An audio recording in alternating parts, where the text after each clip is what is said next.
Nos adolescentes, haja uma dificuldade em entender por que é ineficaz essa redução. Eu começo falando da minha posição, né? Mas enfim. E muito mais. A minha conversa hoje, eu vou conduzir em cima do que eu acredito e do que vejo que é possível. Na realidade, eu tenho esperança. Trabalhar com adolescente, eu tenho esperança. Não tem outra forma. Tem um período assim, eu tenho 7 anos que eu convivo com as medidas socioeducativas, nesse especial momento numa unidade de adolescentes, no caso do gênero feminino, que é uma novidade, que eu costumo brincar que é a cereja do bolo. Diante da complexidade, eu continuo tendo esperança. Mudou o gênero, mas eu continuo com esperança. O adolescente produz esperança a todos nós. E vamos lá, inicia a conversa, eu coloco essa foto dessa criança, me perdoem, enfim, que provoca essa criança com o peito cabeludo, que ela vestindo o corpo adulto, que é o que eu percebo que se quer fazer com as crianças e adolescentes desse país.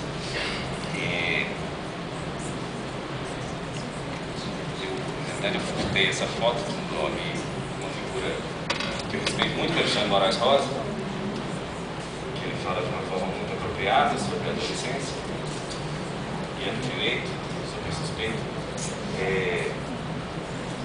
Mas para iniciar e para dizer que é isso que nós estamos querendo, esse plano é jogar toda a responsabilidade em cima da criança, é não pensar que vamos pensar nas mazelas todas que envolvem a lógica das crianças no Brasil. A criança, ela nasce bom, é um bebê. Aquele bebê pode chegar a ser infarto. Para ele chegar, tem muita tragédia que acontece. Estou dizendo no sentido de que esses adolescentes não possam, que nós tenhamos que eximir-los de qualquer responsabilidade. Estou dizendo que há todo um processo pessoal para ele chegar nessa conclusão de atuar nas infrações. Então nós temos que ter cuidado, muito cuidado. É muito mais fácil ir no adolescente. Já passando para o próximo tópico, a todo momento eu pergunto quem são os verdadeiros bandidos. Essa é uma pergunta. São os adolescentes realmente? Bom.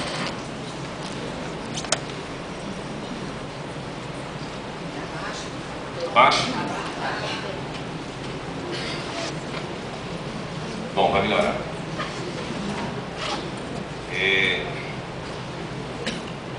Nesse primeiro slide, eu inauguro dizendo um pouco do histórico das propostas de redução. O doutor Anísio falou, ele fez um levantamento assim, muito atualizado de todas as propostas de renda no país. Eu acho que é infindável, né? Passar esses 2 dias vai pintar uma outra, né? Vou inventar uma roda nova. Quando eu falo do histórico, tem um filósofo bem conhecido que eu gosto, ele fala sobre o passado, que é o Walter Benjamin, e aí ele tem uma lógica que ele diz que o passado para se dizer que é passado, tem que ser um fato que não aconteça mais. Então, quando a gente recorda da doutrina anterior à proteção integral, doutrina de situação irregular, a gente remonta ao passado. Seguindo a lógica dele, o passado só vai ser passado quando ele não acontece mais. Ou seja, a doutrina anterior, ela é muito presente, ainda que tenhamos uma legislação vanguardista. Mas a todo momento nós temos atores para trazer essa doutrina anterior. Eu ainda tenho autoridades que se entendem ou se apresentam como pai das coisas. Tem muita instituição que atua em nome do bem, Em nome do bem, nós matamos muitos índios no Brasil, muitos. Enfim, o cenário atual é negro. Se potencializa cada vez, enfim, sem limite. Trazendo um pouco do slide, desde o século XIX, a questão infanto-juvenil perpassou por uma série de discursos e práticas assistenciais, pedagógicas e permeadas com perspectivas punitivas e reformadoras, voltadas aos adolescentes autores de atos infracionais na tentativa de solucionar a questão da criminalidade. Todo momento uma roda nova inventada, uma nova lógica, ou um ponto mais assistencial, ou não, ou vamos salvar os meninos, ou vamos entrar com uma ortopedia, vamos adequá-los. Isso não cessa. E é interessante porque em 1830, e eu vou aproximar um pouco do nosso período, em 1890, o menino de 9 anos ele era considerado inimputável. Então, deu uma melhorada. Estou falando de 1890 para 2013, 123 anos, é isso? Matemática. E agora nós temos vários PECs. Uma proposta de quase 150 anos atrás, de se aproximar desse período. E o que foi feito nesses 100 anos? Nós vamos jogar onde? Todas as nossas experiências, toda a nossa legislação, toda a evolução legislativa, toda a adequação ao contemporâneo, se joga fora para se responder a um processo social de uma insegurança e de um estimular do medo, né? Porque a lógica é do medo. E aí a posição midiática é muito clara. Vamos com medo. Impressionante quando eu me recordo do Jornal Nacional há 20 anos atrás, hein? A conversa inaugurava com algumas temáticas. Hoje já tem uma lógica da violência inaugurando. É o que chama. E muito me preocupa. E eu acho que esse ponto midiático, até o doutor fala um pouco, ele é um ponto estimulador desse momento que a gente vive. Né? Nós temos defensores assim, de alto gabarito do ponto da redução. Falo de atuação na mídia, posso dizer com todo respeito, da Atena, Ratinho e da saudosa Érica Camargo, que defendia com muita força. E temos novos atores nesse sentido. Só não se percebe a consequência que virá no país.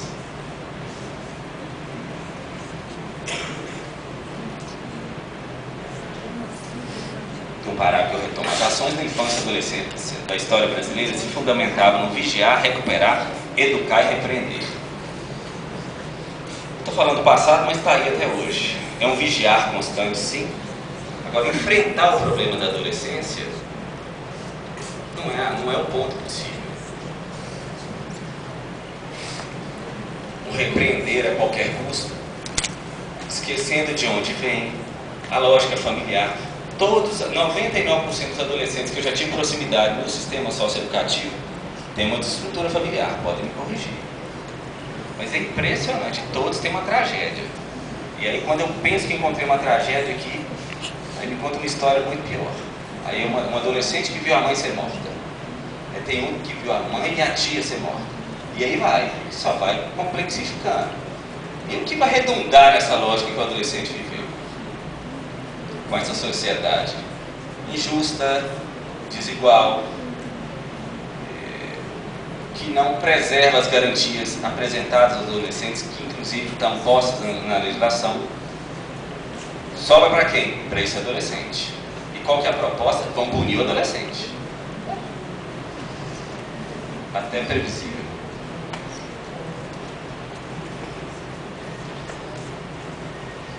Ainda nesse slide, o Estatuto rompeu com as antigas concepções higienistas, assistencialistas e repressoras.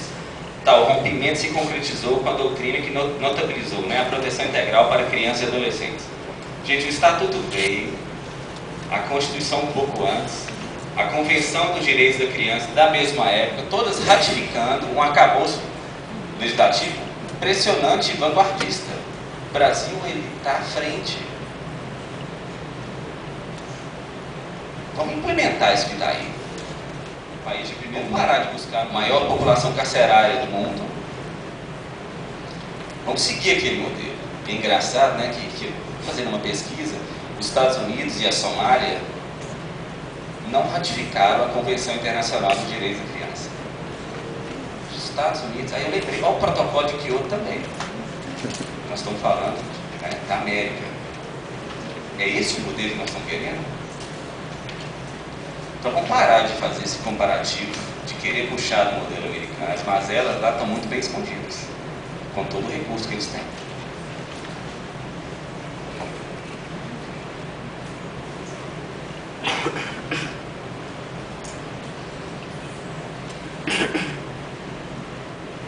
Eu trago um pouco da justificativa constitucional impeditiva da redução. Talvez fique um pouco técnico, mas eu estou fazendo o mais leve possível. Eu acho importante trazer, porque nós estamos de fundamental que a gente pensa, se nós decidirmos em apoiar a redução. Então tem um ponto técnico e constitucional, que é o seguinte: o artigo 228 da Constituição já determina que a idade penal se inicia aos 18 anos. Para chegar nessa lógica, foram várias discussões, várias reformas, muitas pessoas pensando, muitas reformas legislativas, e vem a Constituição ratificando as convenções internacionais. Enfim, e está estatuído no país que é 18 anos. Esse artigo 228, apesar de algumas pessoas questionarem tecnicamente, ele fala de um direito e garantia. Ele estabelece um direito e garantia fundado. Para se retomar essa modificação, só se inaugurarmos uma nova Constituição. Bom, e aí eu vou seguindo. Tem o ponto chato aqui da conversa, porque eu prefiro muito mais falar do contemporâneo, do que a gente vive, do que a gente pensa, do que ficar em algum tecnicismo, mas eu acho importante dizer que a maioridade penal é cláusula pétrea, conforme estatuído no parágrafo 4º, artigo 60 da Carta Magna. Só para recortar, a Constituição poderá ser emendada mediante proposta. Não será objeto de deliberação a proposta de emenda tendente a abolir os direitos e garantias individuais. Se eu fiz uma adequação, se eu encaixo o artigo 227 e 228, que trata da adolescência, nesse inciso, significa que qualquer rompimento, qualquer ruptura dessa regra constitucional tem que ir com a inauguração de uma Constituição originária, com muito mais complexidade, com muito mais dificuldade. Justamente o plano do legislador era dificultar essa modificação.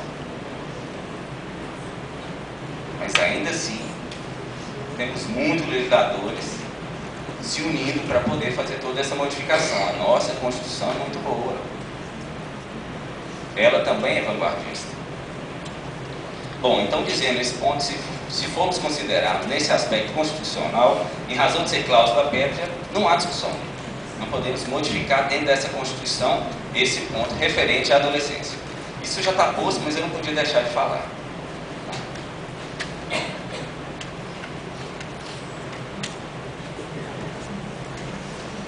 Bom, eu achei importante trazer também que existem documentos que ratificam toda essa lógica brasileira. Eu falo da Convenção Internacional dos Direitos da Criança, que estabelece que criança, no Brasil compreendido como as fases de criança e adolescente, o sujeito que se encontra até os 18 anos de idade. É uma preocupação.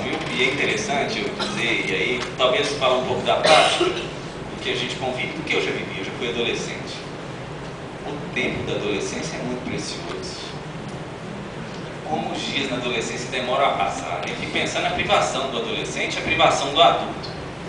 Eu entendo que o legislador, quando ele conduziu o tempo de internação para 3 anos, talvez eu estou fazendo uma outra defesa, que é o ponto da extensão da medida de internação, eu acho que ele pensou e teve uma orientação no seguinte sentido: o dia do adolescente não passa tão depressa.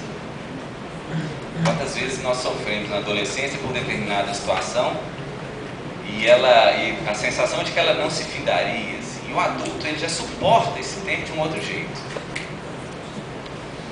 A Bárbara está aqui comentando que os 18 anos não chegam. Estou trazendo um pouco do sentimento nosso, assim, mas é importante a gente pensar como que é de um outro sentido, como que o tempo na adolescência funciona de outro jeito. Outro dia eu fiz uma leitura também que me chama a atenção, acho importante dizer, que como que a mentira era muito presente na adolescência. como é que o adolescente ele provoca tanto, né? Eu estou fugindo da minha área, não, mas eu já vivi isso. Eu estava vendo um pouco da história do caso do Champinha, que tem duas mentiras na história. Primeiro, que o Champinha, ele assume, ele disse que ele queria fazer aquilo ali, e que ele conduziu. Aí nós esquecemos que tinham dois adultos próximos, dois ou três, né, salvo engano. Né? Eu até fico pensando que um adolescente conduzir tudo e os adultos não terem nenhuma posição. E tinha uma outra mentira, que aí faz parte de toda aquela história. Parece que o casal que foi vítima, né, de forma muito violenta, eles também tinham mentido sobre a viagem, sobre o passeio deles. Né? Que é um pouco da lógica da adolescência, dessa fragilidade da adolescência. E a explicação que eu li nesse ponto, sabe? Que tanto me provocou, porque a adolescência, ela quer privacidade. Então eu acho que essa mentira sustentou um pouco essa privacidade deles. E muitas vezes o nosso sistema de justiça recebe uma afronta de um adolescente que muitas vezes fala, eu fiz, e dali vem a internação. Mas se esquece de entender que esse período, o adolescente, ele se apresenta de forma muito provocativa.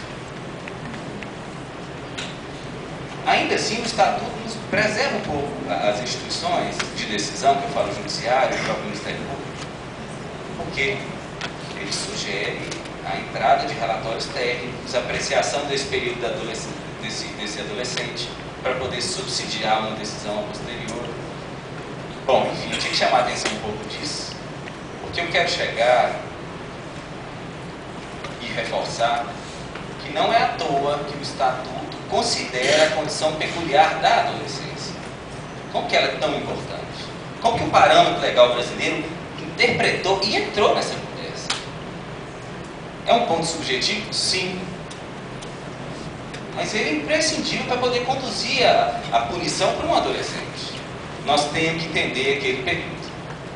E aí, para os que se sentem acima de qualquer posição, assim, e que às vezes não se apresentam, ou não se entendem, ou não se verificam de um determinado período de vida como adolescentes, todos nós fazemos bobagem na adolescência. Todos. Todo mundo deu uma vacilada que não dá para contar. Ainda bem, né?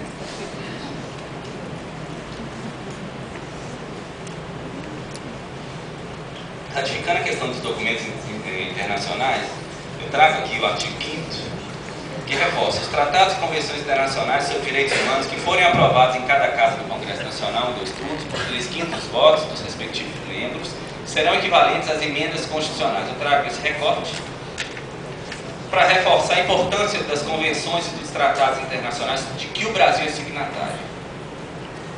E que os Estados Unidos, por exemplo, não são signatários, e outros países não. Mas a grande maioria dos países do mundo seguem a convenção, que pré-fixa, que determina a questão dos 18 anos. Salvo engano, temos 58 países que ratificaram, e não são pequenos países, são países de poder. Países de políticas sólidas, democráticas, enfim. Bom, agora a gente vai divertir, né? Eu acho que vai render agora. Sempre que eu escuto uma discussão sobre a redução, e aí as perguntas são essas. Por isso que eu coloquei afirmativas desavisadas. Me perdoe, mas tem muita gente que lê a revista Veja. Me preocupa com a revista Veja. Todo respeito. Ela tem uma tendência que me preocupa. Bom, se o adolescente volta aos 16, ele pode receber pena. Porque se diz, olha, se ele tem condição de votar, ele pode cumprir pena, né? Ou seja, ele pode ir para a cadeia.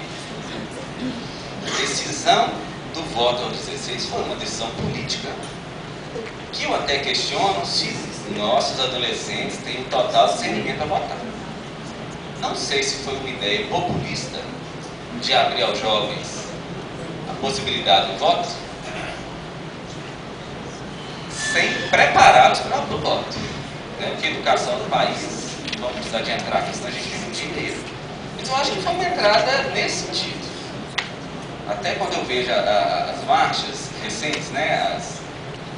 as discussões, enfim, tem muita gente interessada e que sabia o que estava fazendo ali. Eu tinha uma manifestação, estava no calor, eu estava muito preocupado lá em casa, eu dirijo uma instituição, falo, como é que isso vai repercutir? E as instituições vão suportar? Mas um momento importante, né? Eu pergunto para ele, você foi em alguma manifestação e ele olha para mim e fala, não, mas eu vou. Eu falei com ele assim, e aí? Quando você for, o que você pretende? Ah, nós vamos acabar com tudo. E aí, quem vai tomar o poder? Ele fala assim, nós. Tá. E um pouco disso é o calor do momento, deve ter sido interessante. Muita gente politizada, muita gente preparada, mas tinha muita gente que estava no Aue, né? E um pouco da juventude, é isso mesmo, acho que eu também ia no Aue. Não sei se ia ter condição de entender o que era discutir a PEC, que foi derrubada, discutir a Copa do Mundo. Mas foi uma discussão importante. Bom, com relação ao voto, tem uns fatores interessantes, assim, que a lógica não é essa. Voto aos 16, vamos diminuir. A lógica não é essa. Tem toda uma lógica temporal no Brasil para determinado cargo de tantos anos. E aí o Leandro Batista ele faz uma comparação muito engraçada, que ele fala assim, olha, tanto que não tem sentido, que para ser presidente do país tem que ter 35, me corrijam, tá? É isso? E aí ele faz uma brincadeira, desculpa, sacana, mas eu achei preciso. Ele fala assim, Jesus Cristo tinha 33, nem ele podia ser presidente.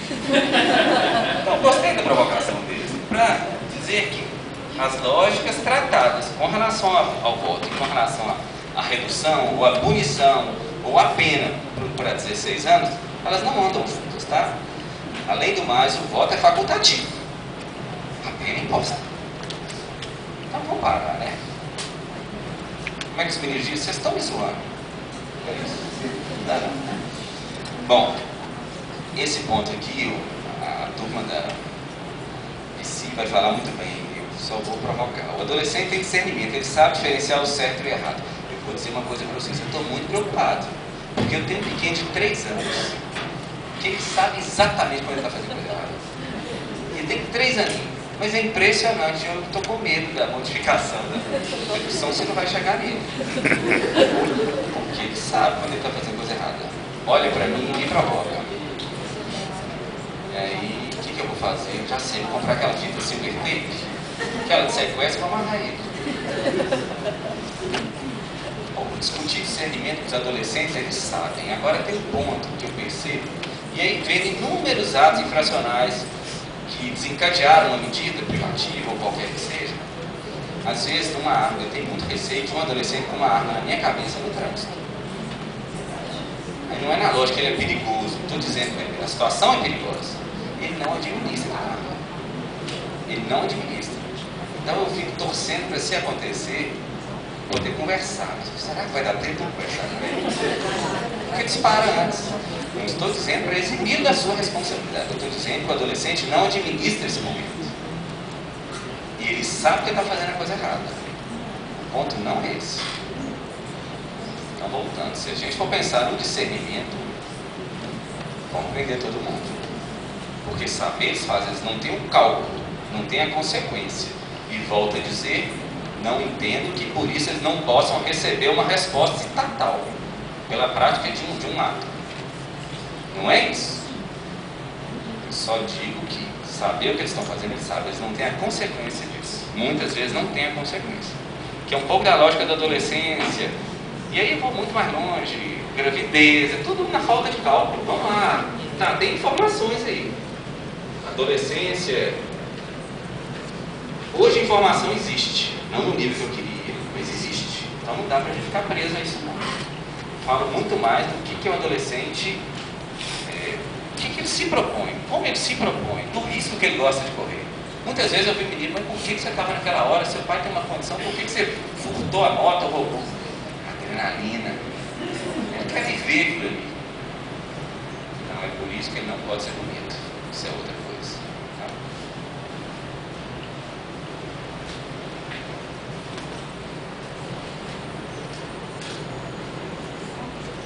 Esse outro ponto agora, dureza na sanção, diminuição na criminalidade.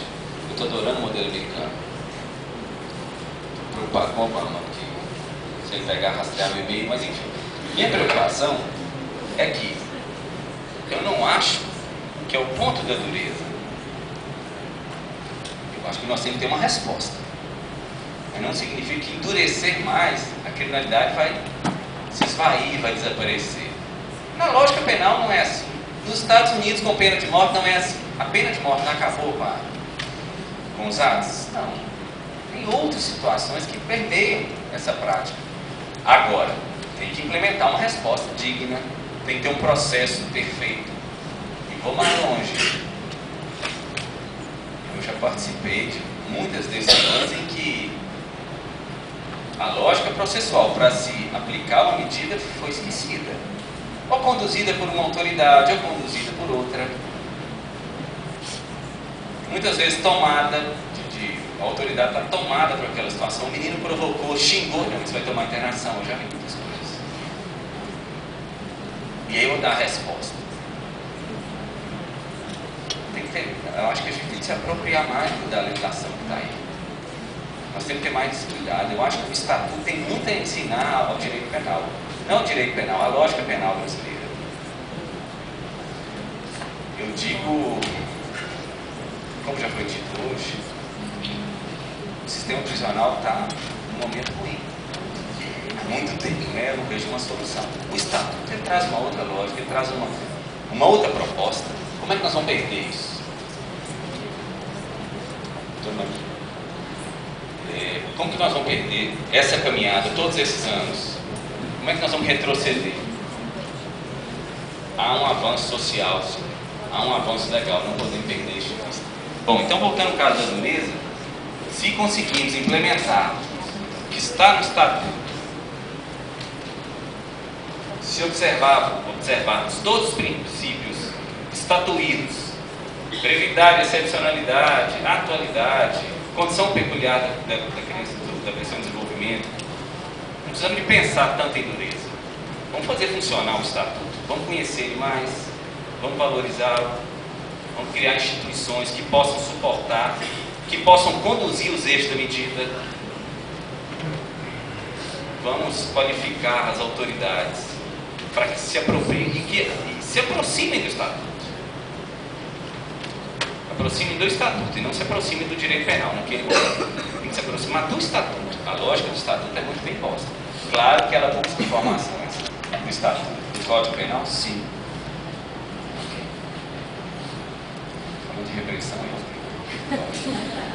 vamos lá. Outro ponto, a legislação brasileira é branda em comparação a outros países. Acho que isso é mais um engodo para sustentar. Outro dia eu vi aquele senador Álvaro Dias. Isso é uma proposta e ele traz. Eu achei que o mote da proposta dele é forte. Que em tal país, com 7 anos, já se come. Ele está preocupado com o Murilo, né? Que é um menino de 3 anos. Meu Deus, como é que vai ser? A lógica dele é essa, né? Ele só não fala se a criminalidade não acabou. Isso ele não comenta. E aí agora um exemplo que tem em voga, que é o da Alemanha e da Espanha, que são países referências na legislação. Mas eu tenho uma coisa para dizer: o Brasil ele responsabiliza os meninos e adolescentes muito mais cedo que em qualquer outro lugar no mundo, com 12 anos, que a grande maioria. A grande maioria dos países é 14, 16. Se nós temos o Estatuto para cuidar da adolescência, o direito penal, o Código Penal não cuida da adolescência, é o Estatuto. Se o Estatuto define que com 12 anos o adolescente vai ser responsabilizado, isso é perfeito. Então vamos responsabilizar, vamos reforçar o Estatuto. Não vamos pedir reforço no direito penal, não, porque ele já está por aqui. Ele já não suporta. Inclusive, eu falo parece que a busca atual é se aproximar da Inglaterra e dos Estados Unidos, em que a sociedade funciona de outro jeito. E que nos Estados Unidos, por exemplo, eles não conseguiram instituir a Convenção de Direitos das Crianças porque cada estado tem uma lógica. Então eles não conseguem fazer qualquer conversa, qualquer tratativa, até porque no estado tem pena de morte, outro não tem, ou tem prisão perpétua. Então eles não conseguem ser signatários da Convenção em razão dessa estrutura que eles possuem. É um país de primeiro mundo, é a América. A Inglaterra tem uma monarquia estranha ao Brasil. não podemos aproximar desse país para achar que nós vamos solucionar nossas questões. Bom, seguindo, só tem 10 minutos.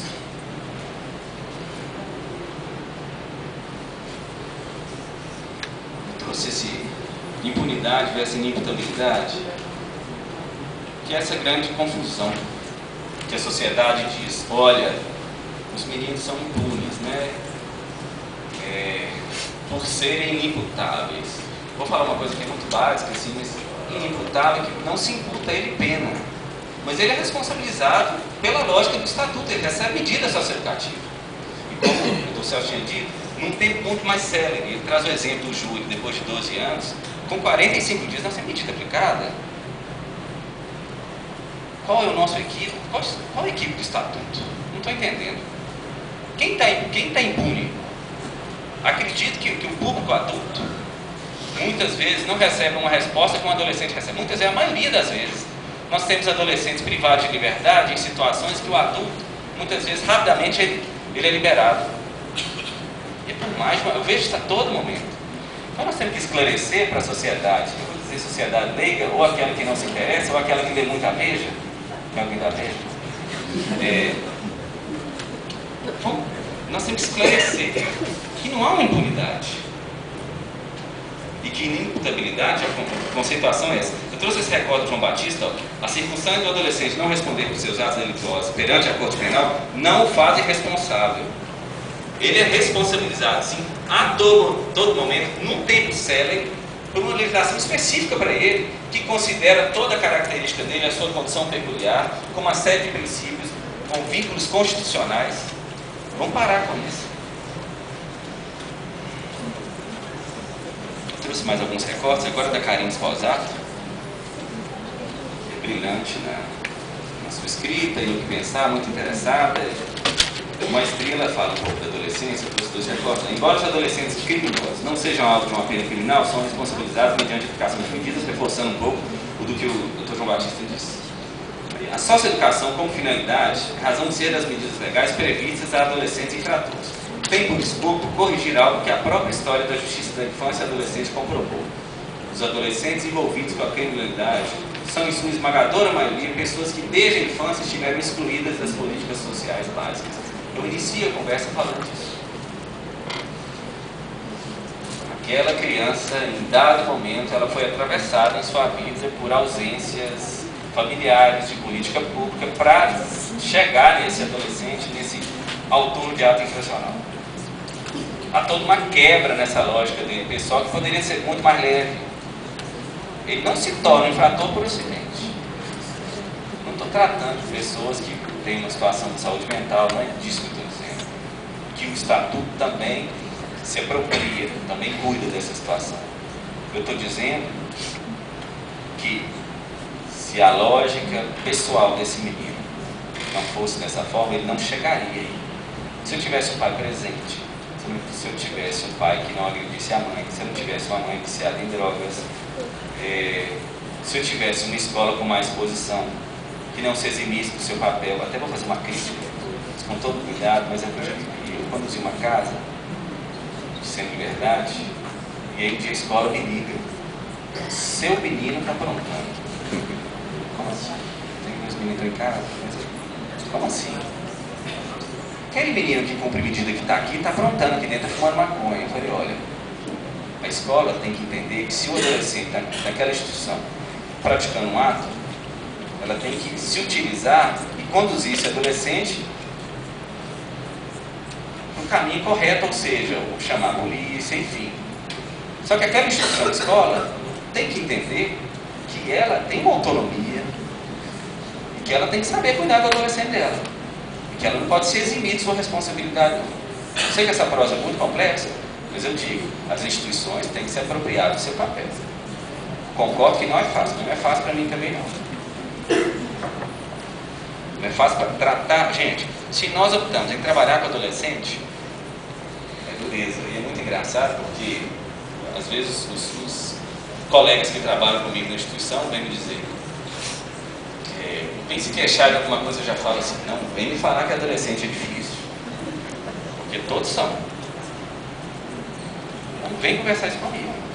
Você optou em estar aqui, trabalhar com adolescente é complexo. Você optou. Então não vem nessa prosa de jogar no adolescente toda a responsabilidade. Vamos trabalhar com isso. Bom.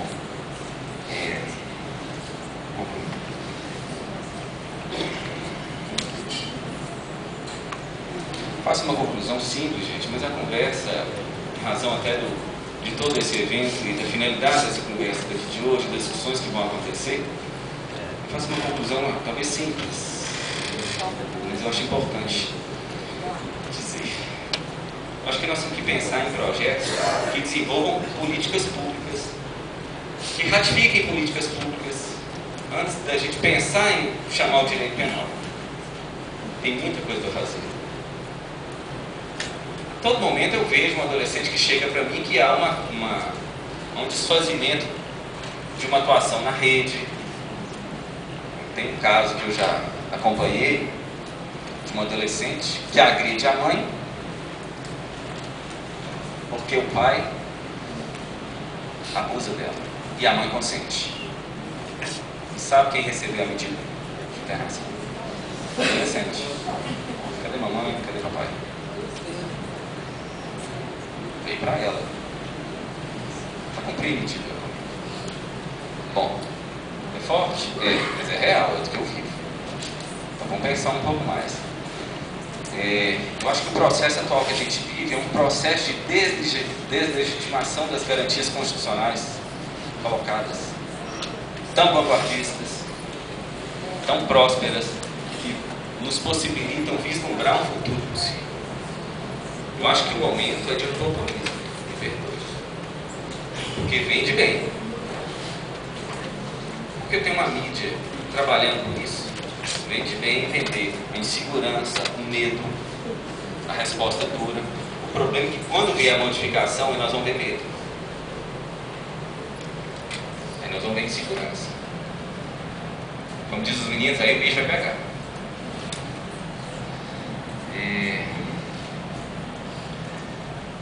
Tinha dito isso um pouco, mais uma vez atribui-se ao direito penal a árdua tarefa de construção de uma sociedade mais justa, retirando assim o seu caráter subsidiário. Ou seja, a sua entrada só acontece quando os outros mecanismos forem utilizados. Eu digo assim, o direito penal não pode entrar agora não, gente.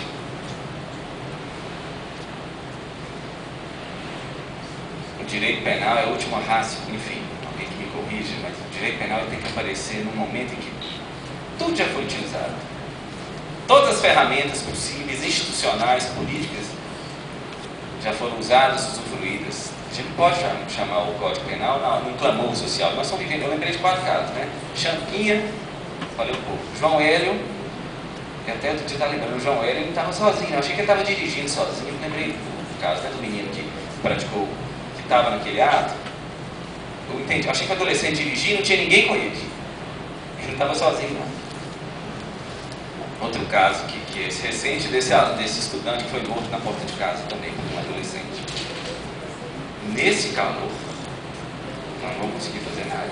Nós vamos destruir todo o arcabouço legal que está aí, que é próspero e é vanguardista. Vamos ter calma. Eu aprendi que para poder mexer no direito penal, do que eu já convivi, tem que ter muita calma. Não dá para chegar usando ele, não. Senão quem perde é o país. É necessário esgotar todos os modos de atenção aos adolescentes por meio das escolas, instituições, família, autoridades, entes estatais, sociedade, inclusive com a aplicação efetiva do Estatuto. Vamos fazer isso primeiro? Eu acho que tem muita coisa para fazer. Mas muita. Eu não vou estar vivo, a gente vai ter. Quando eu estiver com os 80 anos, nós vamos ter trabalhado com os 2 itens aí, tem muita coisa para fazer. Tem muita gente para se apropriar, tem muita instituição para entender o que é o Estatuto, tem muita gente para acreditar no Estatuto. Por fim, insistir no discurso reducionista, insistir no equívoco, é retrocesso. É um retrocesso, claro, para quem convive com a adolescência, como todos nós, com todo respeito a qualquer posição contrária, reduzir, jogar no sistema prisional os adolescentes, eles vão pagar um preço caríssimo. É um retrocesso sem igual, é retomar 200 anos atrás. Sabe, o nosso nível de informação, a democracia brasileira não pode suportar uma alteração dessa. Não estou fazendo nenhum... Meu discurso não é apaixonante. Começar a minha fala, antes de agradecer, retificando um pouco a apresentação que a Mari fez, aqueles currículos assim, né, que aparecem tanto de coisa, a respeito da coordenação da atenção à criança e adolescente, a saúde da criança e do adolescente.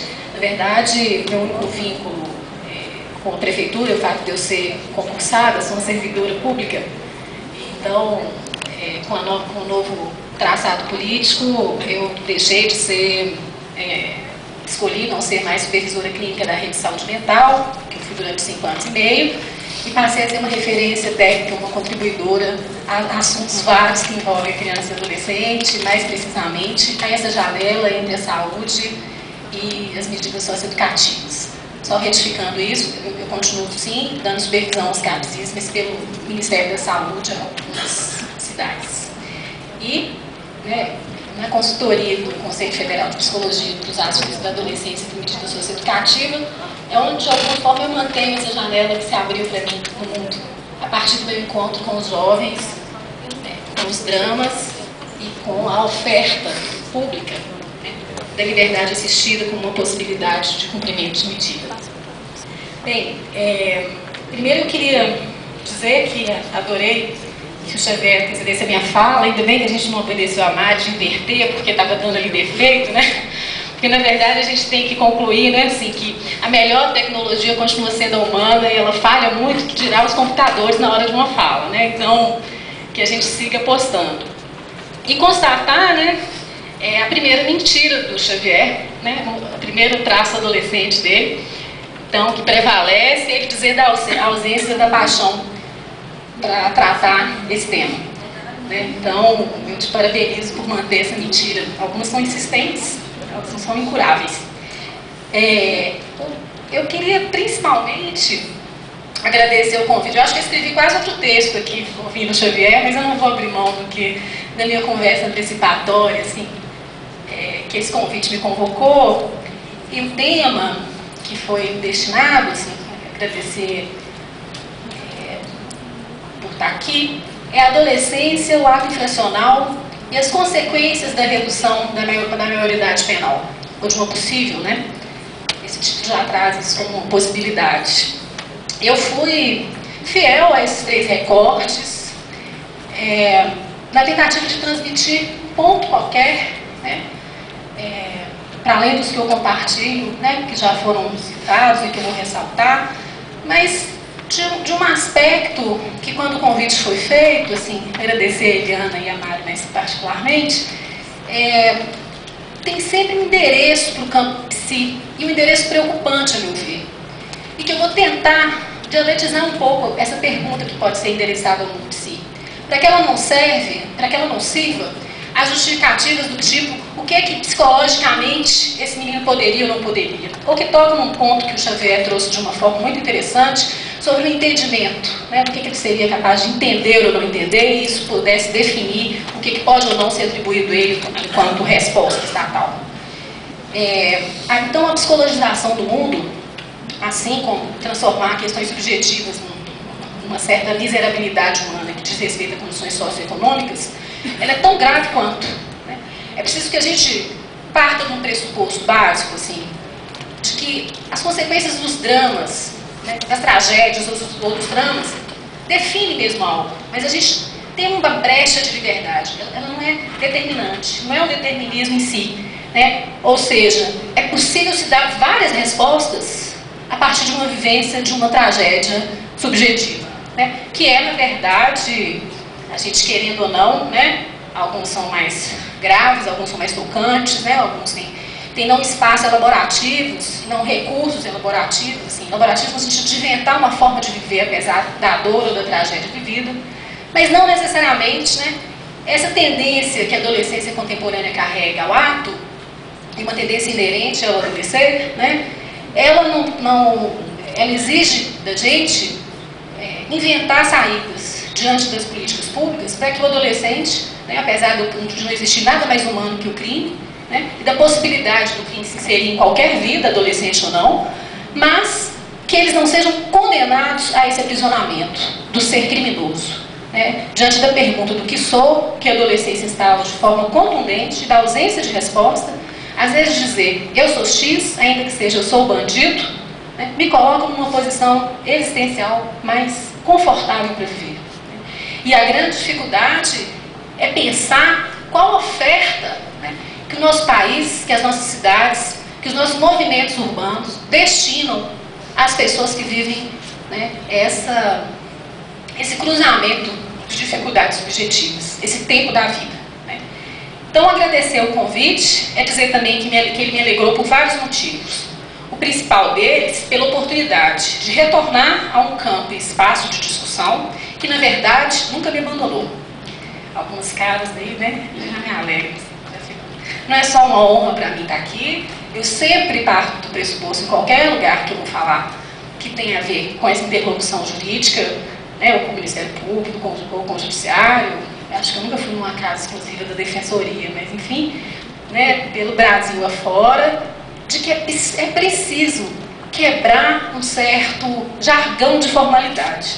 Como eu já não tenho muito mesmo esse estilo, eu me esforço, né, para que o dito e o dizer possa circular da forma mais espontânea que o meu pensamento permitir, né, com uma certa elegância, espero eu me esforço. Bem, a maioridade avançada também em relação a esse tema e contexto. O tempo passa por várias formas e de várias maneiras. No início do meu acesso a esse tema, né, a questão das medidas socioeducativas, ao Estatuto da Criança e do Adolescente, era fácil começar dizendo que o adolescente ainda era criança, de repente ele fez 12 anos e quando a gente viu, a maioridade ultrapassou também as fronteiras do tempo em que ele existe, né, e que a gente vem se esforçando para fazer existir. O contexto atual da questão da maioridade penal traz algo fundamental, onde é a ordem prática que nos convoca a uma permanente elaboração, cujos argumentos, a meu ver, não devem estar adormecidos, enfraquecidos ou opacos, nem, né, pelos temas e axiomas ou jargões ou palavras de ordem da militância no bom sentido do politicamente correto. É preciso que a gente enfrente, né, alguns argumentos colocados pelas pessoas que estão defendendo a redução de frente. É preciso enfrentar, e eu arrumei 3 deles que eu vou falar brevemente, mais para o final. É preciso acender algum sinal que nos toque e faça avançar, traga um ponto de diferença, pelo menos a nuance do pensamento e do fazer. Porque senão a gente cai naquelas discussões que eu acho que eu sou mestra para estar nelas. A gente vai discutir a luta antimanicomial, um debate, seminários. Quem é antimanicomial sai do debate continuando antimanicomial, e quem é manicomial sai do debate continuando manicomial. A gente vai discutir a questão da legalização das drogas. Quem é a favor da legalização das drogas, quem não é, né? A discussão impermeável entre 2 campos. Apesar de alguns argumentos serem tocantes, né? Mexer com o ponto do pensamento, interrogar a prática, é como se a gente estivesse agarrado num ponto de uma certa imobilidade do pensamento. Uma nova forma de mobilidade urbana. O trânsito também agarrou por aqui, né? Tanto aqui nesse espaço, achei que não seria pretensão que a gente pudesse revelar, né, de que ponto que o outro me indaga por que eu sou a favor. E aí eu tive uma sorte, um azar, eu fui chegando aqui, alguém do jornalismo, né, se não me engano, falou: vem cá que eu preciso falar com você. E a primeira pergunta era assim: você é contra ou a favor e por quê? Eu dei a palestra lá em 15 minutos e entrei. Mas é isso, assim, se eu puder contribuir, né, com alguns argumentos que façam a gente pensar de onde que a gente é indagado e que a gente não sabe responder, ou de onde que a gente é indagado e que a gente responde com uma sustentação da ordem prática, que na verdade não convence o outro, me interessa, né? Me interessa mesmo estar aqui. Então são essas nuances do pensamento do fazer que a gente tem que tocar. Mas eu farei também aqui o meu prelúdio, já que a adolescência tem mesmo o registro de um prelúdio. Peço licença para ler um pedacinho do que eu fui buscar, né, de uma pesquisa do que é um prelúdio. De início eu já digo, porque eu fiz isso pela primeira vez, porque isso também tem a ver com a minha adolescência.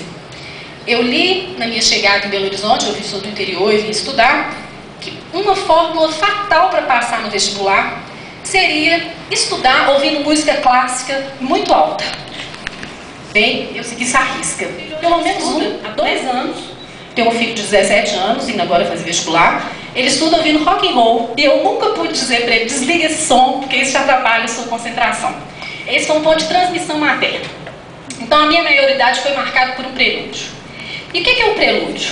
É um gênero musical de obras introdutórias, de outras obras maiores, geralmente de uma ópera ou um balé.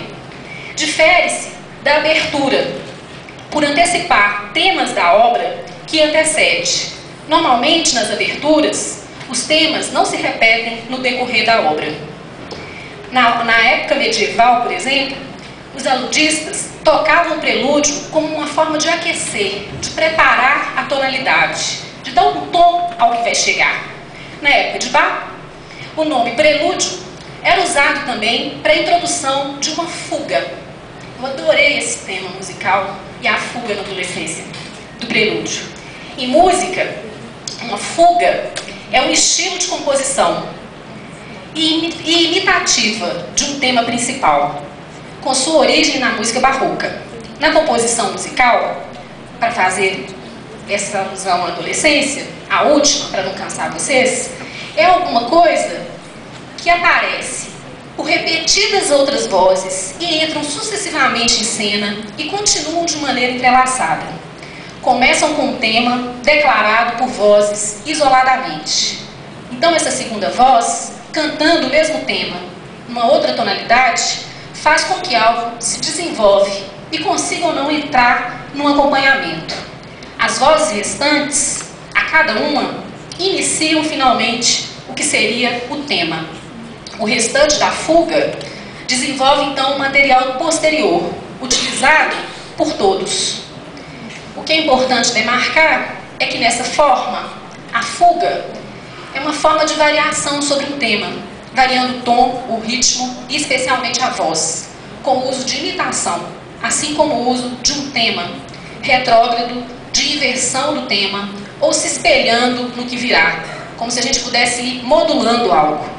Me pareceu que esse tema e variação na fuga, como o próprio nome já indica, possibilita pensar que é como se o compositor estivesse fugindo, ou ao mesmo tempo que perseguindo um tema, com cada uma das suas diversas variações. Entrar no mundo adulto é passar, necessariamente então, de forma rigorosa, pelo que significa um prelúdio. A gente vive então no mundo atual, entre o adolescer, entre o estilo de vida e o ser, um problema principal, que passa pelos recursos das identificações. Né? Quem é, né, no seio ou no bojo de uma situação que serve de exemplo identificatório para os adolescentes? Né? Que mundo é esse? E o que ele possibilita para uma resposta básica e complexa à pergunta do que é ser um homem, né? E o que isso pode ser transmitido entre uma geração e outra geração, onde isso se quebra, né? Onde os valores são dificilmente transmitidos. A pergunta, então, para passar pelo tema da adolescência, a adolescência contemporânea que se vê às margens da lei, é o que se vivencia aí nesse período? O que está posto aqui? O que a define e o que demarcaria um limite da adolescência? O que faz a gente afirmar que a adolescência termina? A gente sabe, do ponto de vista da psicanálise, o que faz inaugurar a adolescência. Mas a gente tem uma grande suspeita que para muitos, eu acho que vários de vocês têm, ela não termina.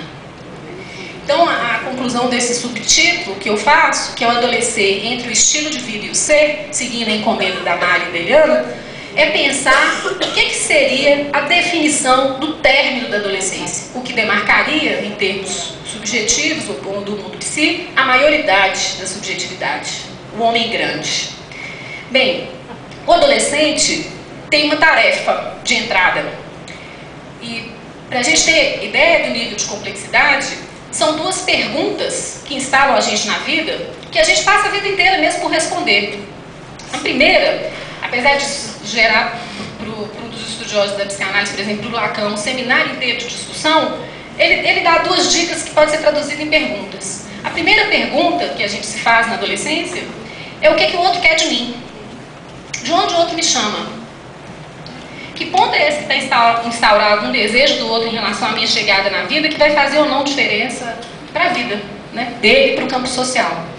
A outra pergunta, que tem mais a ver com os adolescentes que a gente atende, porque envolve a questão do risco, do se pôr em risco, é a seguinte: o outro pode me perder? O que o outro faria para não me perder? Né?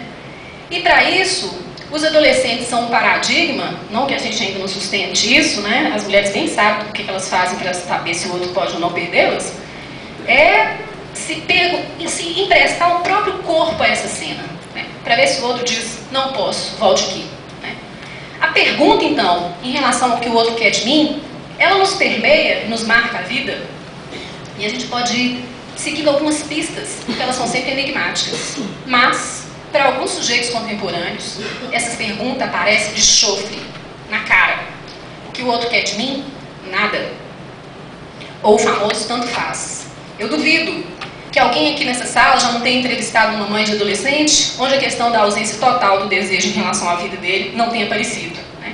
Eu lembro do meu choque diante do primeiro adolescente assassinado por liberdade assistida, que eu fui conversar com a mãe, e ela me fala da morte do filho, ainda agradecendo ao programa. Não, vocês fizeram tanto por ele, muito obrigada, né? Mas talvez tenha sido tarde demais. E a minha intervenção com essa mãe foi alguma coisa que me marcou muito a vida, retirando ela desse lugar onde, como se ela não tivesse tido perda nenhuma, ou provocando nela uma perda, ainda que seja que eu não queria que ela me dissesse aquilo, que ela não tinha aquele lugar. Bem, ela sofria menos do que a primeira vez que eu fui buscar meu filho da escola. Ele estava com mordida na bochecha, a professora constrangida para não me mostrar, e eu, enfim. É isso. Tem um não lugar. E diante da segunda pergunta, é o que eu acho que marca a crueldade. Tem 2 artigos que trabalham exatamente só esse aspecto, que é diante da pergunta, pode o outro me perder? Você escutar, né? E às vezes com todas as palavras, né? Assim, por exemplo, as mães que dizem eu preferia que ele estivesse morto, né? Do que preso, ou do que usando droga, ou do que, enfim, a gente tem milhões de... Eu coordenei durante 2 anos um programa de adolescentes ameaçados de morte, e lá talvez tenha sido o cancro desses axiomas de exemplos. Mas as perguntas, então, ao invés de um enigma, ela circunda 2 respostas. Pode o outro me perder? Né? Sim. Né? O que o outro quer de mim? Nada ou a sua morte. O desejo de morte está posto. E esses sujeitos marcados por isso, por esse índice, eles costumam seguir cegamente o destino de desaparecer. Essa é uma frase de um psicanalista que trabalha a questão do ato, que me orienta a pensar e continuar, então, esse trecho do texto de pensar o que está em jogo na adolescência. Além dessas 2, da formulação, né, dessas 2 respostas, de uma posição diante dessas 2 respostas, a construção do corpo. Então, para fazer um corpo. O adolescente, ele quer ter um corpo para ele e se dispor como ele quiser, justamente para não mais se haver com o mal-estar que o constituiu. Né? Assim, o que é isso que o corpo muda, o que é isso que o corpo exige, eu vou ter que inventar um jeito de fazer um corpo. Né? As tatuagens, os namoros, os enlaces. E aí se instala uma certa maldição dessa herança do falacer, o mal-estar na pele. Esse uso do corpo que está em jogo, que são também tentativas de soluções e remendos.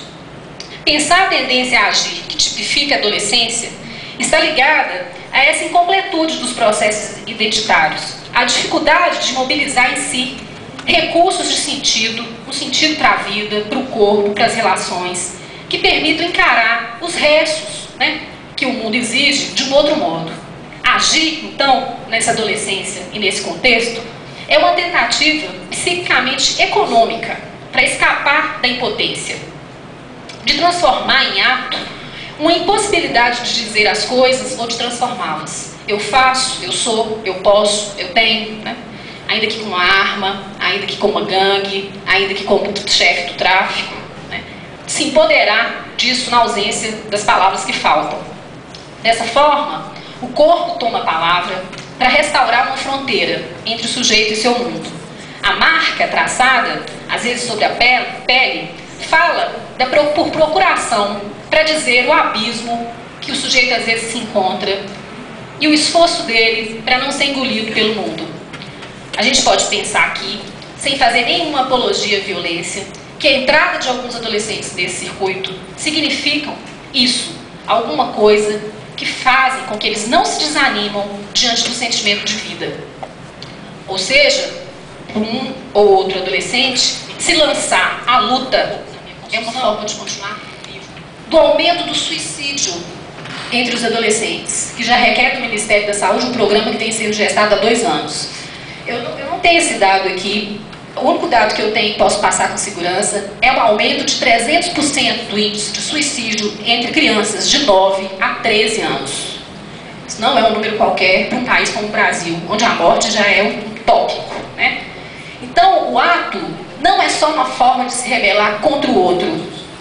É uma forma de responder a um certo impossível que se instaura no corpo na adolescência. Então, como pensar nessas condutas de risco das jovens gerações? Na imensa maioria dos casos, essas condutas, com o jogo com a morte, ou com a alteração do corpo, ou que se pode se apropriar do outro, os roubos, por exemplo, são de modo algum índices de uma patologia mental, né? Ou de anúncio de um prognóstico desfavorável para o futuro. Pode ser apenas uma passagem que se dá nessa travessia, da adolescência como um ponto de travessia. Veja bem, nos interessa pensar nessa imensa maioria dos casos, não deixando aí escapar o que para mim é uma máxima como psicanalista, e como um psicanalista que se interessa por esses temas da cidade, que trabalha com isso há quase 20 anos, de que é no 1 a 1 que essa resposta, inclusive a resposta que um adolescente pode dar para a justiça, né, para a convocação que a lei faz, do que é responder à lei. E como é que ele pode fazer bom uso dos mecanismos, né, das medidas, dos programas das medidas socioeducativas para construir sua resposta à lei.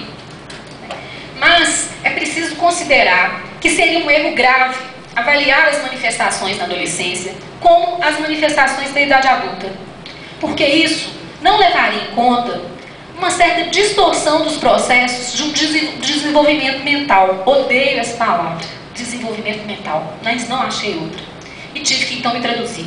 O que isso quer dizer? Que a experiência da angústia resultante dessa confrontação com o corpo, com a vida da sexualidade, com as relações que a gente pode construir, com o trabalho que a gente pode exercer, é algo diferente, é uma realidade, né? Uma realidade que vai abrindo uma forma de ver a cada processo que se vivencia. Para sair aqui do ponto do desenvolvimento, como se isso tivesse um contínuo motor. Às vezes é bruto. Mas a cada ferida, ímpeto ou provocação, uma abertura é possível. Um rasgo, uma costura, um corte, uma junção. E existe, para cada adolescente, essa é uma afirmação, a procura de um interlocutor. Quando a justiça aparece e diz, cumpra, é uma forma do outro dizer, eu quero alguma coisa de você. É não deixar os corpos passarem por aí, a vida passar por aí, o destino passar por aí, como se não se fizesse nada do sujeito. E a gente sabe que uma parte da população brasileira sequer chega ao judiciário, ainda quando vou usar a palavra aqui, não vou achar outra, vou pensar já no Código Penal, condenada por ele, né?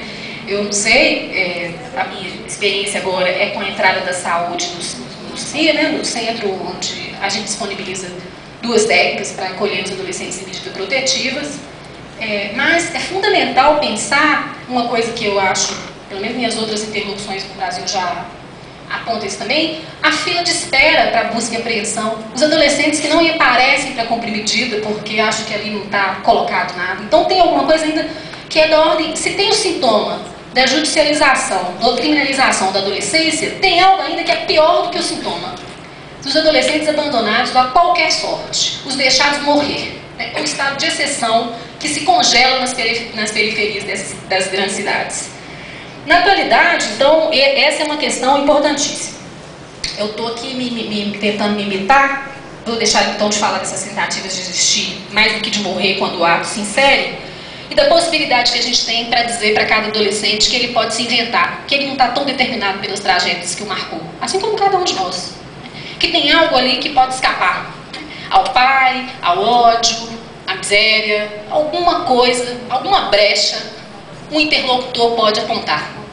Um interlocutor, porque a ausência de interlocutor e o silêncio é reforçar o sofrimento contemporâneo, que os adolescentes demonstram muito bem, onde a ausência do sofrimento acaba sendo sofrimento por ele mesmo. Então é preciso provocar urgência, é preciso provocar um sofrer qualquer para que a gente possa se aproximar. Eu brinco que são gritos ensurdecedores, sujeitos mudos, né? E a gente tem que falar assim, eu estou aqui, que você está falando? Você está querendo falar alguma coisa para mim? Então isso que você fez tem a ver, é uma oferta que cada um pode fazer do lugar que está. Os exemplos que a gente tem dos encontros contundentes dos adolescentes com os juízes são exemplos belos e ao avesso da tragédia. De um, por exemplo, eu nunca me esqueço, de um que disse, não, agora então está decidido, eu vou agora trabalhar para o juiz. Não tenho que cumprir minha medida de liberdade. Vocês não sabem nada, eu quero trabalhar para o juiz, eu falei para ele que eu vou trabalhar para ele. Mas o que é trabalhar para o juiz? Fazer tudo certo. Fazer certo, ir lá no final. Então esse adolescente que resolveu trabalhar para o juiz, ele chega um dia, a gente inventou uma fórmula de liberdade assistida, ao invés deles irem embora, a gente falando da autoridade em si, ou da autoridade técnica, então você cumpriu a sua medida, não, é a palavra do outro que tem que ser restaurada, o juiz vai dizer que sim ou que não. Nós inventamos uma cartinha junto com o advogado do programa, eu estou chamando de cartinha, mas não, a gente tinha um documento formalizado, os juízes toparam assinar, de que ele tinha cumprido a medida, a partir do que a gente reportou, né, da medida de cumprimento. E aí, numa dessas, esse menino recebe, então, um cumprimento de medida, finalização, uma conclusão, até para a gente ver se inserir uma certa barra na repetição, né? Incrível. Que era ler para esse menino, então tá assim, reconhecemos que o fulano de tal, idade de tal, filho de tal, quando eu cumpri medida, esse menino ficou revoltado. Porque ele dizia assim, o quê? Eu fiquei aqui esse tempo todo, trabalhando para o juiz, e ele nem fala assim, seja feliz, fique bem, boa sorte, boa sorte. O juiz aparece, então, como o avesso da figura do mal, né? Porque se o outro existe no mundo contemporâneo, ele existe que é o meu mal, né? Ou que é o meu dano, ou quer me punir, né? E aí a chance da adolescência de você apresentar a lei sem ser dessa forma imperativa. É uma lei, né? Ela é mais que a norma, ela é alguma coisa que pode bordejar a estrutura de um certo impossível de lidar. Desde 10 minutos. Do ato infracional e do crime, eu vou pular tudo que eu tinha construído, mas eu não vou deixar de trazer os dados mais recentes que eu tenho para pensar, eu tinha falado tanta coisa, depois eu posso disponibilizar o texto, mas para pensar o perfil dos adolescentes internados, por exemplo, no Brasil, é uma pesquisa recente que foi feita pelo Conselho Nacional de Justiça, realizada por uma equipe multidisciplinar, que visitou de julho de 2010 a outubro de 2011 320 estabelecimentos de internação existentes no Brasil, a fim de analisar as condições de internação que confirma a existência de 17.500 adolescentes em cumprimento de medidas socioeducativas de restrição de liberdade e que mais se aproxima do nosso tema, para eu chegar no meu argumento, vai ser assim rápido, mas que eu acho fundamental, porque eles acabaram chegando não só as condições da arquitetura das unidades, que revelam muitas coisas, por exemplo, 22% dos estabelecimentos não possuem refeitório nas unidades. Né? Assim, os alimentos são consumidos em outros espaços, sem destinação para esse fim, porque não tem, por exemplo, nenhuma condição. Outro aspecto curioso, para combater isso, os meninos, né, têm toda uma regalia no cumprimento da responsabilidade jurídica, e no sistema penal, então, eles não teriam. Qual a condição que a gente tem da ordem prática de como é que funciona o sistema socioeducativo no Brasil? Por exemplo, quanto ao aspecto educacional, o mais óbvio, né, no meu entender, 49% das unidades não possuem biblioteca. 69% não dispõem de sala com recursos audiovisuais, tecnologia, assim, de representação. 42% não possui sequer algo que não faz o mundo contemporâneo da adolescência existir, salas de informáticas. Né? Olha só, né, que privilégio socioeducativo, né, de conjuntura, para provocar um pouco. Bem, desse perfil dos adolescentes internados, a idade média de adolescente é de 16,7 anos de idade. Eu adorei o ponto 7 por razões óbvias, né, já que a redução é 16, a gente pode dizer, olha, eles estão um pouquinho mais para cá. Significativa parte desses adolescentes alcança a maioridade civil, né, e penal durante o cumprimento da medida, um ótimo argumento, contra-argumento à redução. A maioria dos adolescentes cometeu o primeiro ato infracional entre 15 e 17 anos, 47% deles. Os atos infracionais mais frequentes continuam sendo roubo e furto, chamados crime contra o patrimônio. O roubo é mais praticado, por exemplo, na região sul, sudeste do país. E ainda, segundo essa pesquisa, o crime de homicídio apresentou-se bastante expressivo nas regiões do país, com exceção do sudeste, onde esse delito corresponde a 7% do total. Aquela equação que a gente costuma fazer, de que esse montante de 10%, ele continua, ele prevalece, né? para a gente passar por um ponto que peraí, gente, eu estou tendo que pular muito para chegar no final, que é localizar, né, com precisão, que a resposta a essa espécie de diagnóstico da violência que o país vive não pode vir, e o meu argumento textual termina como que o Xavier terminou, diante desse clamor ou da dor que a gente sofre, né, em maior ou menor escala, diante dos chamados crimes bárbaros ou dos crimes violentos.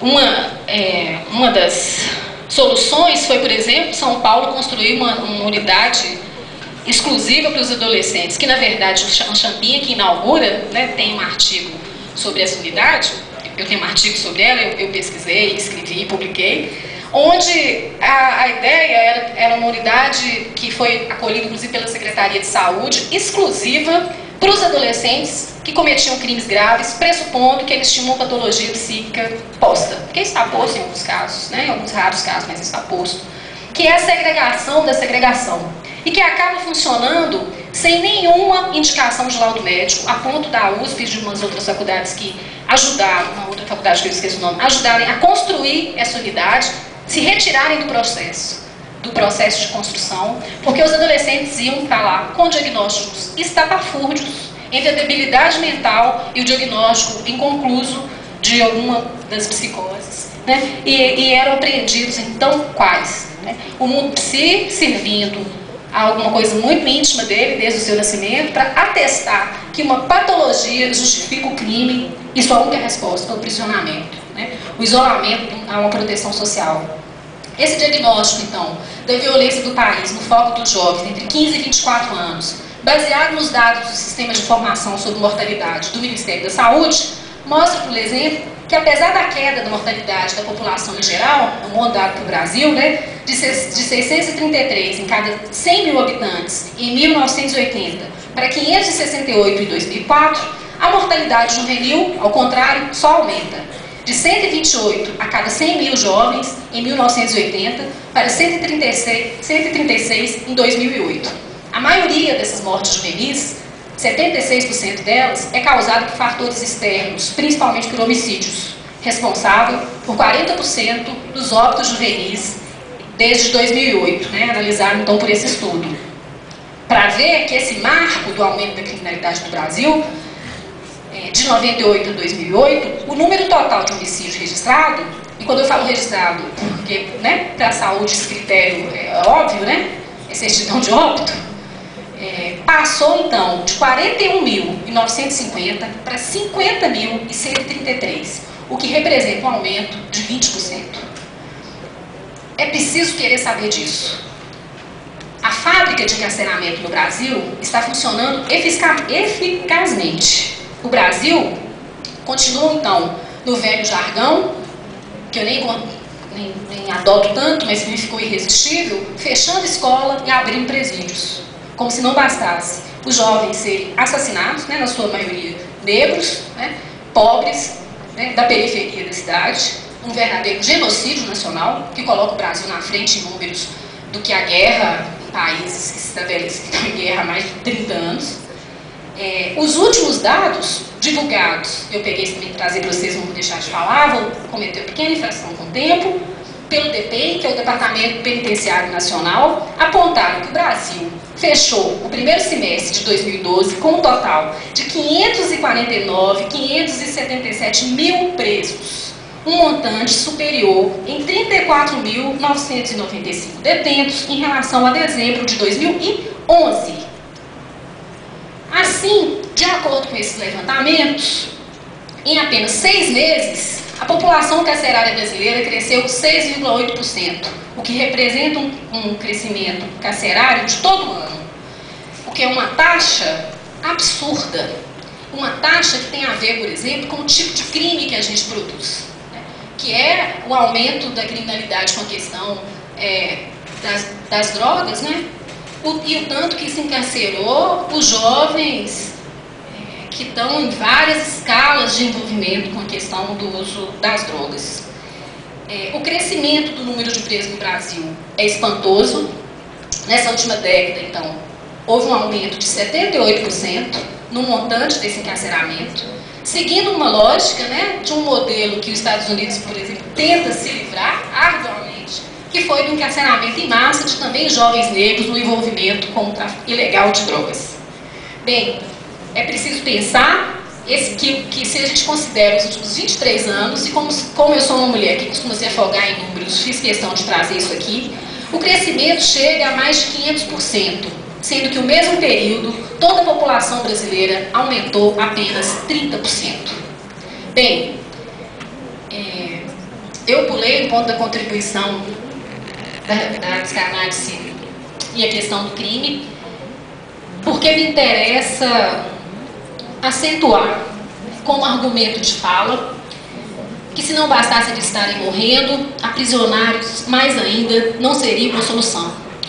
Muito menos seria uma solução pensar que existe no Brasil um sistema penitenciário, né, um sistema penal, capaz de acolher mais ainda, capaz de dar um tratamento possível a essa questão. Né? Não só da violência, né, sinto muito, a gente tem muitas razões para termos nossos medos individuais e coletivos, mas me interessa muito mais pensar, né, o medo, ou se o medo tem que entrar em algum lugar, que seja construir na gente uma espécie de pânico em relação a perder tantas vidas, né? Em relação a participar de um país que tem um genocídio que não consegue mais estar tão silencioso em relação à sua população jovem. Isso é um sintoma, né? Isso é sintoma de quê? Que descuido e que acolhida que a gente pode fazer nessa transição. Se a adolescência é uma travessia, que pelo menos, né, de cada setor da política e da ação, a gente permita que os adolescentes cheguem ao final dessa travessia. Né? Que eles vivam o seu prelúdio e possam adentrar no mundo dos adultos como sendo o mundo que a gente tem para oferecer, um mundo digno de se chamar, né, na sua circunferência, pátria, país, organizações, né, políticas públicas. A questão, então, tem um relevo. Eu poderia estar nessa mesa só para dizer assim, sou contra ou a favor, sou extremamente contra. Né? A maioridade tem um outro tom. E eu vou encerrar então a minha fala contando o que para a psicanálise seria o fim da adolescência. Tem um livro, quem se interessa por literatura e não por psicanálise, é um livro do André Borot, um escritor francês que se chama Antimemória.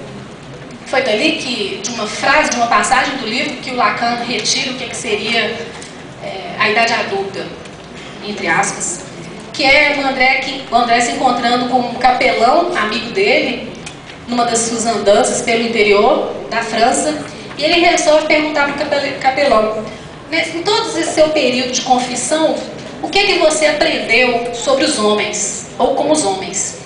E aí, então, esse capelão ergue as mãos para o céu, né, as mãos de lenhador, e diz que os homens são muito mais infelizes do que a gente pensa e que não existe gente grande. O gente grande é uma tradução difícil, mas é como se a gente pudesse falar em português assim: não existe um grande homem. Não existem mais os grandes homens.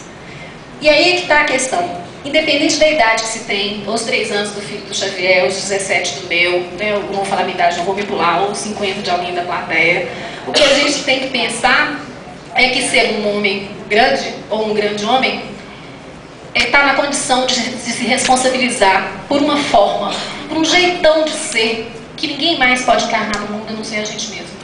Uma forma que faz com que a gente diga, e é alguma coisa que aprendo muito com os adolescentes, tanto que eles são responsáveis em alguns momentos, muitos, por uma certa forma. Aqueles que podem dizer assim: eu não posso deixar de fazer aquilo que é impossível deixar de fazer, porque me define.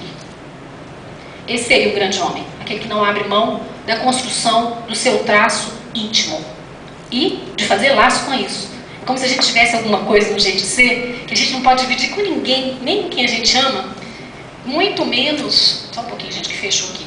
Muito menos a gente pode deixar de fazer um esforço a mais de poesia para poder transmitir, que seja uma vírgula no texto do mundo.